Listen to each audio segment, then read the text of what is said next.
Education point में आपका स्वागत है। हम पढ़ रहे थे आधुनिक भारत और आधुनिक भारत में जो टॉपिक चल रहा था वह है नवीन राज्यों का उत्थान और जिसमें हम मैसूर के बारे में पढ़ रहे थे। मैसूर में भी हमने क्या पढ़ लिया था? हमने अभी तक हैदर अली को पढ़ लिया था। उसका आंग्ल मैसूर फर्स्ट और सेकंड वॉर हमने देख लिया था। 1782 में हैदराबाद में हैदर अली की जैसी ही मृत्यु हुई, उसके पश्चात टीपू सुल्तान जो है टीपू अपने पिता की गद्दी पर बैठता है और ये बैठते ही जो धारण उपाधि करेगा उसका नाम है बादशाह। तो बादशाह की उपाधि धारण करने वाला है ये। और फिर क्या करेगा? अपने नाम के ये सिक्के चलाता है। ये आधुनिक कैलेंडर को लागू करता है। श्रीरंगपट्टनम में जैकोबियन क्लब की सदस्यता भी ग्रहण करेगा और उसको फ्रांसीसी ये प्रस्ताव रखते हैं कि जैकोबियन क्लब खोला जाए, तो ये करता है वही। और श्रीरंगपट्टनम में स्वतंत्रता का ये वृक्ष लगाता है। तो ये भी थोड़ा स्टेटमेंट वाइज पूछा गया था एक बार। और पूर्णिया और कृष्ण राव ये दो इसके यहाँ हिंदू मंत्री थे। ठीक है, तो ये हो गई इसकी कुछ बेसिक जानकारी जो आपको पता होनी चाहिए।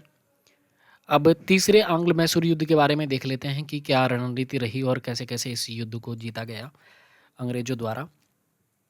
तो देखिए, जो आंग्ल मैसूर का तीसरा युद्ध रहा वह 1790 से 1792 तक रहा। इसमें उस समय जो गवर्नर जनरल आ गए थे उनका नाम था कॉर्नवालिस। तो आप देखेंगे कि कॉर्नवालिस जो हैं, लॉर्ड में लिख देता हूँ, लॉर्ड कॉर्नवालिस।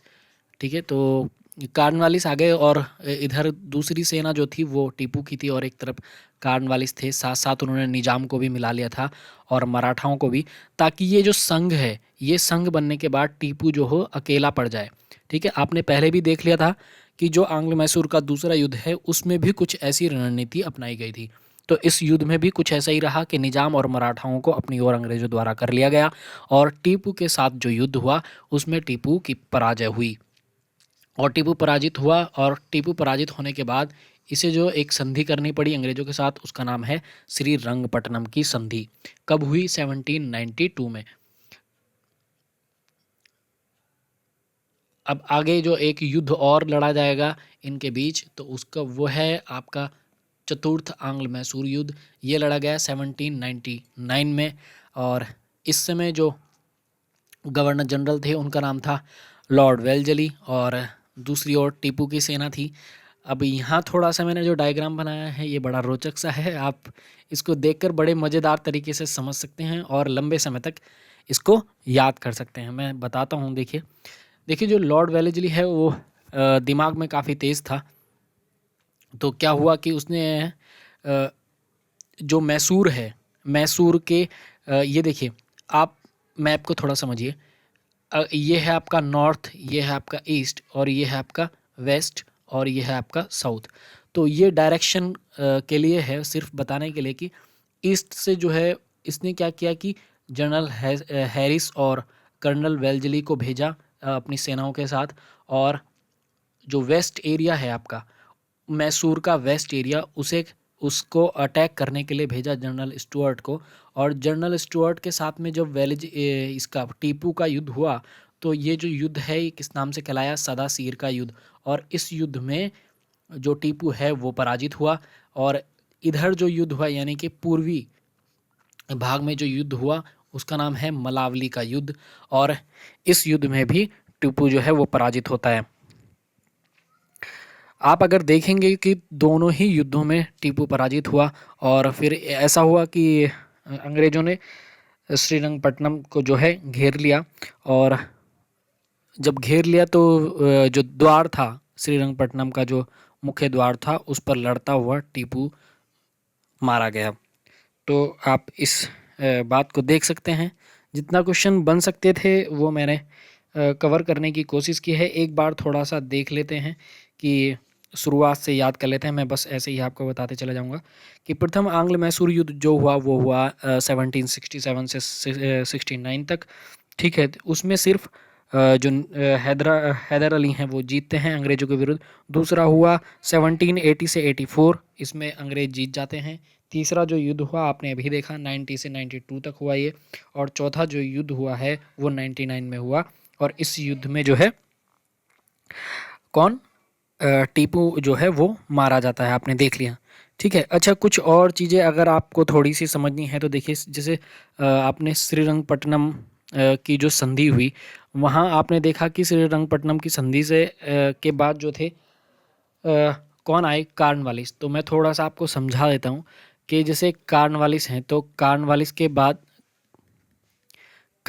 बाद में आया जॉन सॉर। ठीक है। इसने मैसूर के प्रति अहस्तक्षेप की नीति अपनाई।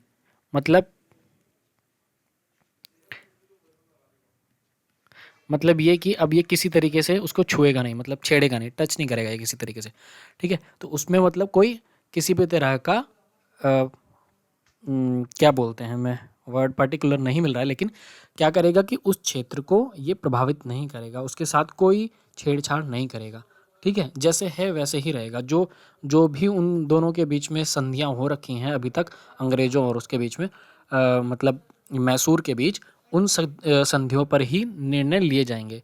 ठीक है। किसी प्रकार का कोई बदलाव नहीं किया जाएगा। तो यही हस्तक्षेप की रही इसमें। और जॉनसौर के बाद में हंसकर कौन आए, तो ये आए आपके वेलजली। ठीक है। तो वेलजली जो है, वेलजली को आपने देख ही लिया है कि भाई इन्होंने अगर आप देखेंगे चौथा जो मैसूर युद्ध रहा 1799 का, तो उसका कारण ये रहा कि इन्होंने चलाई थी सहायक, कौन सी, सहायक संधि। तो सहायक संधि तो सहायक संधि को जो है स्वीकार नहीं किया था इन्होंने, तो जिसकी वजह से क्या है कि वेलजली ने इन पर अटैक किया। और आप याद रखिएगा कि सहायक संधि को शुरू किया वेलजली ने, और हस्तक्षेप वाली जो नीति अपनाई थी वो किसने अपनाई थी, जॉन सॉर। तो कहा भी जाता है कि जॉन सॉर जो हैं वो अहस्तक्षेप के जन्मदाता हैं, अक्षेप नीति के जन्मदाता के रूप में माना जाता है इनको। ठीक है। तो आप ये लाइन थोड़ा याद रख सकते हैं। ठीक है। और सहायक संधि आप, मैंने बता ही दी कि इन्होंने स्वीकार नहीं की, जिसकी वजह से क्या हुआ कि युद्ध करना पड़ा, टीपू को युद्ध करना पड़ा। चलिए, अगली जो वीडियो है वो हम देखेंगे अवध